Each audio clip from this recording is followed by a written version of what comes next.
phenomenon of secularism and its understanding. Part 10. The distortion of the gospel and the Sharia of Christianity.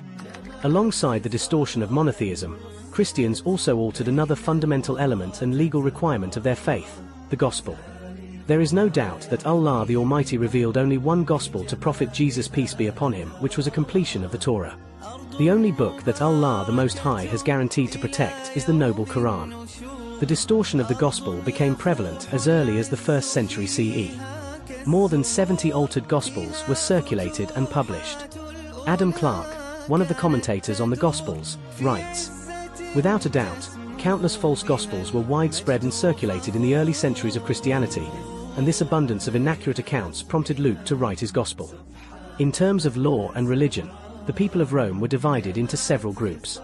The Roman elite, who held a higher status and to some extent dominated the other groups, did not follow a monotheistic faith. Rather, they were immersed in the darkness of ignorance, which took many different forms and shades. This ruling class would participate with the general public in idol worship festivals.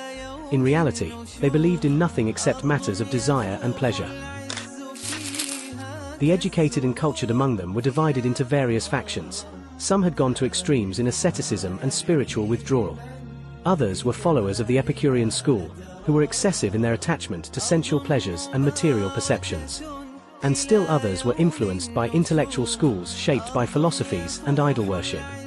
In short, the Romans did not seriously embrace any religion from which they could derive their beliefs, concepts, and system of life. Christianity, too, had abandoned the proper direction and implementation of divine law. Over time, this deviation became an established practice relied upon by the Church, resulting in a separation between Sharia and creed. Human life was divided into two distinct realms. Religious life, devoted solely to Allah Glorious, is His Majesty, whose content was monasticism and which had no role in matters beyond personal spiritual states. Worldly life, devoted to Caesar the Roman Emperor and his law, encompassing political, economic, and social regulations, international relations, and the order of public life. In this way, Caesar the Roman Emperor and his law replaced the Sharia and became a partner alongside Allah the Almighty.